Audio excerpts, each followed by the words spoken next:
Ouais, voici 5 questions clés auxquelles vous devez être prêt à répondre lors d'un entretien important. Suivez mes conseils pour les découvrir.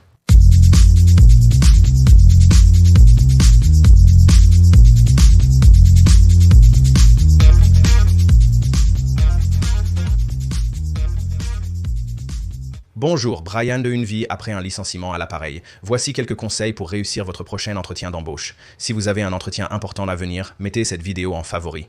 Si vous vous préparez à un entretien, il est crucial de maîtriser l'art de la narration. Les recruteurs apprécient les candidats qui savent raconter des histoires captivantes.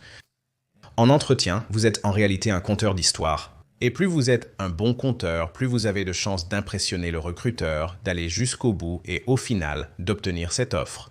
Ma méthode préférée pour réussir un entretien est la fameuse méthode situation, tâche, action, résultat qui a fait ses preuves pour répondre aux questions. Et au cas où vous ne connaîtriez pas, situation, tâche, action, résultat signifie situation, tâche, action et résultat. Le S représente la situation. Considérez cela comme l'introduction du héros dans l'histoire, donnant à l'auditeur un contexte pour comprendre pourquoi vous vous trouvez initialement dans cette situation.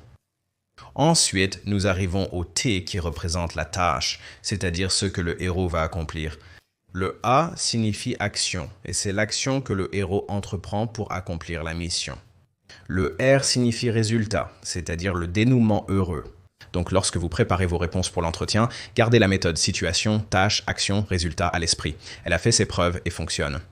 Évidemment, je vous recommande fortement de prendre un peu de temps avant votre entretien pour préparer des réponses aux questions fréquemment posées.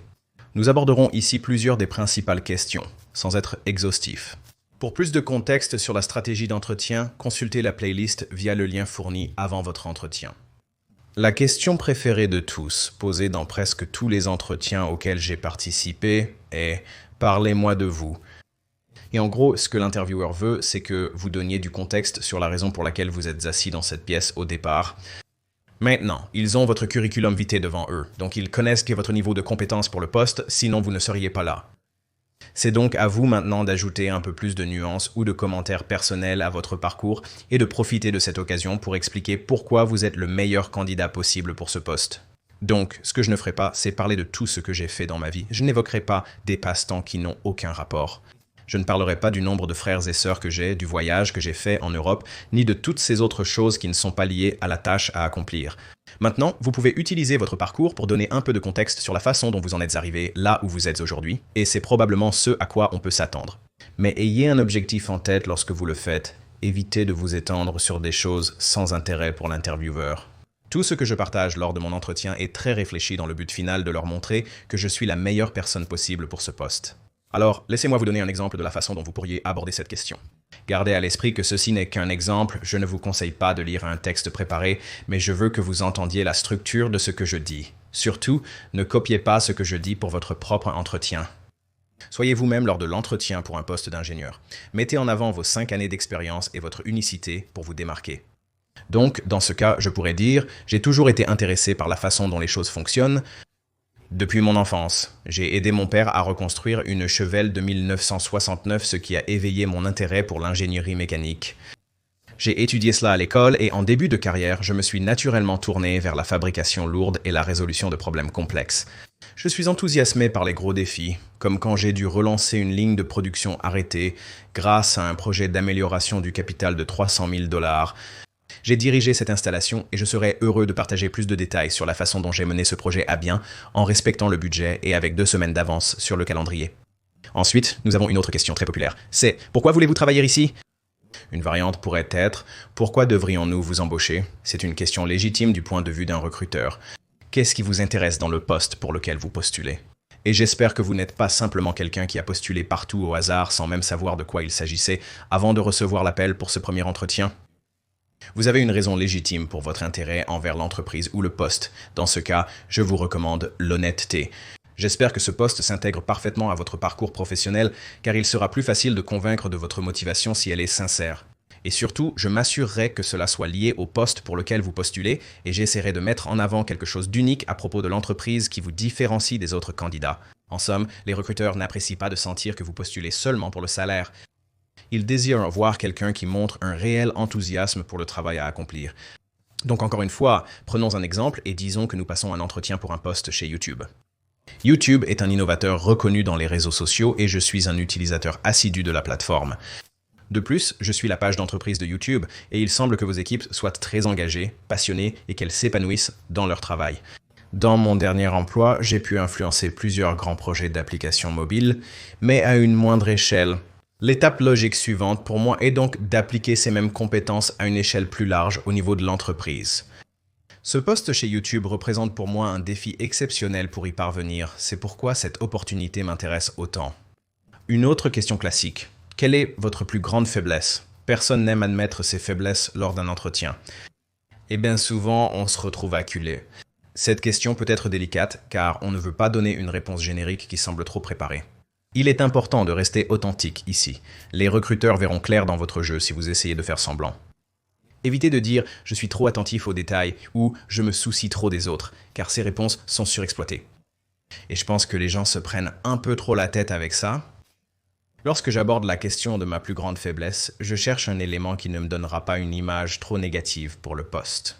En d'autres termes, si je postule pour un poste de comptable, je n'ai peut-être pas envie d'admettre que je ne suis pas très bon avec les chiffres, donc je vous recommande d'être honnête. Pensez à une véritable faiblesse que vous avez. Comment cette faiblesse a-t-elle affecté votre travail? Et si vous pouvez partager un exemple concret de la façon dont vous en avez tiré des leçons, cela contribuera grandement à vous positionner comme un excellent candidat. Et à l'inverse, on pourrait vous demander quelle est votre plus grande force. Et encore une fois, je m'inspirerai de l'offre d'emploi, j'essaierai de relier ma réponse au poste ou de la rendre pertinente pour leur travail, mais je me concentrerai sur quelque chose qui met vraiment en valeur ma force pour la compétence particulière qui est probablement la plus importante pour réussir dans ce poste.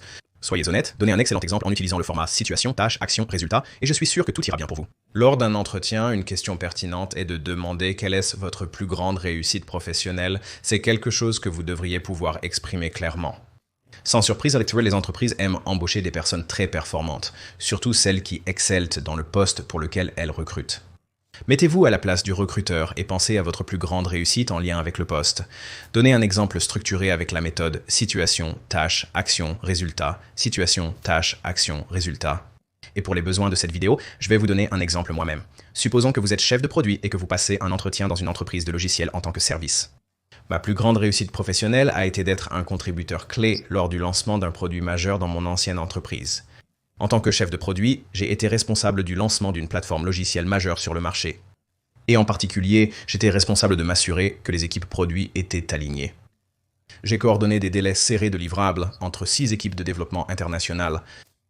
Ensuite, j'ai levé les obstacles pour atteindre tous nos objectifs. Un problème particulièrement difficile est survenu à la dernière minute. L'équipe de développement a commis une erreur de code critique qui allait être déployée, mais j'ai réussi à la détecter à la dernière seconde. Nous avons résolu le problème et j'ai fait intervenir l'équipe pour corriger l'erreur avant la mise en production. Le produit a été lancé avec un grand succès et en conséquence, j'ai même été officiellement reconnu par une promotion. À ce jour, c'est ma plus grande réussite professionnelle. Une autre question cruciale est abordée dans mes autres vidéos. Préparez-vous-y absolument. Quelles sont vos attentes salariales? Je peux laisser des liens pour plus de contexte si besoin. Et c'est une question que vous recevrez très probablement lors de l'entretien préliminaire avec votre recruteur. Cette question d'entretien est cruciale car beaucoup de gens sous-estiment leur valeur. Le chiffre donné à ce stade vous suivra tout au long du processus et il sera difficile de le modifier par la suite. Nous devons avoir une bonne stratégie, même à l'ère de la transparence salariale. Les entreprises utilisent des fourchettes anormalement larges dans les offres d'emploi, ce qui n'aide pas beaucoup les chercheurs d'emploi. Nous ne pouvons pas nous fier à ce qui est publié. En tant que président-directeur général de ma carrière, je veux contrôler la discussion sur la rémunération, mais avec beaucoup de prudence.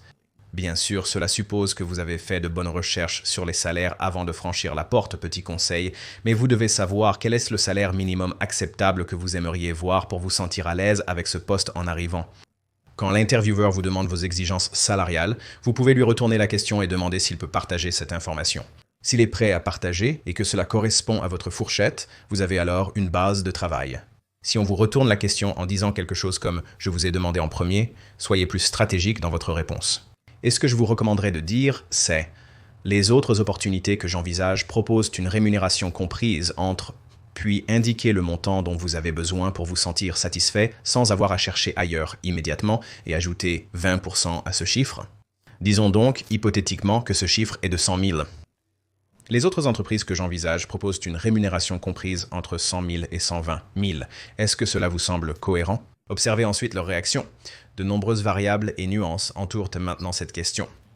Je vous conseille donc de visionner mes autres vidéos et séries sur le sujet. L'idée pour ce que vous ne voulez pas répondre avec votre salaire précédent ou ce que vous aimeriez gagner. Vous voulez donner une fourchette qui laisse une certaine marge de manœuvre. Et enfin, la dernière question à laquelle vous devez être préparé, c'est de poser vos propres questions. À la fin de l'entretien, l'intervieweur vous demandera probablement si vous avez des questions à lui poser. Et si vous voulez être particulièrement efficace ici, vous devriez essayer d'obtenir des réponses à certaines de ces questions sur le poste lui-même plus tôt dans l'entretien. Vous pouvez donc l'utiliser à votre avantage durant le reste de l'entretien. Mais à la fin de l'entretien, vous pourrez poser toutes vos questions sur le poste, les conditions de travail, les horaires, les équipes, etc. Si le recruteur s'est engagé à vous faire passer à l'étape suivante sans aborder les attentes salariales, c'est le moment de dire « Je suis vraiment intéressé par cette opportunité, mais pour m'engager dans la prochaine étape, je voudrais m'assurer que nous sommes sur la même longueur d'onde. » Parlons d'abord de la rémunération, puis revenons au point précédent. Pour l'aspect stratégique de cette question, regardez mon autre vidéo sur les 10 questions à poser lors de votre entretien, qui méritent également d'être mises en favori. Voilà, c'est un aperçu général pour vous préparer à cet entretien. Vous pouvez vous en servir pour préparer votre entretien, mais prenez le temps de bien formuler vos réponses. Je vous recommande de les écrire. Assurez-vous d'être à l'aise avec vos réponses et évitez de les réciter de manière trop mécanique pour ne pas paraître robotique. Les exemples donnés semblent un peu robotiques car je lis un script. Vous voulez les assimiler au point de pouvoir les réciter de manière fluide et naturelle pour que cela ressemble à une conversation normale. Si vous manquez encore de confiance en vous, j'ai créé des ressources spécialement pour ça. La première s'appelle le cours intensif d'entretien en 48 heures, qui est conçu pour vous préparer à presque tous les processus de recrutement des grandes entreprises, à n'importe quel entretien, en aussi peu que 42 heures. Évidemment, plus vous avez de temps, mieux c'est. J'ai donc créé cette ressource pour vous aider à avancer. Elle est très concise, très ciblée. Nous passons en revue la stratégie d'entretien et toutes les nuances que vous devez connaître pour réussir brillamment. Ce sera uniquement axé sur les entretiens eux-mêmes et non sur l'ensemble du contexte. Pour une aide complète, j'ai créé le cours Le Bootcamp ultime du chercheur d'emploi qui sera bien plus exhaustif. Il couvre tout le processus, de la recherche d'emploi à l'entretien d'embauche. Chaque étape vous donne des stratégies et des conseils, puis nous arrivons à l'offre et je vous aide également à la négocier. Habituellement, cela vaut le prix d'entrée. Je peux généralement vous faire récupérer cet investissement sous la forme d'une meilleure offre. Je vous conseille fortement de consulter ces deux ressources si vous passez des entretiens et que vous manquez de confiance en vos compétences. Quoi qu'il en soit, si vous avez trouvé de la valeur dans cette vidéo, j'apprécierais un pouce bleu car cela aide vraiment à diffuser le message à un public plus large. Cela m'aide à continuer de créer ce contenu gratuitement pour vous et à garder les lumières allumées. Merci d'avoir regardé et pour votre soutien. On se retrouve dans la prochaine vidéo.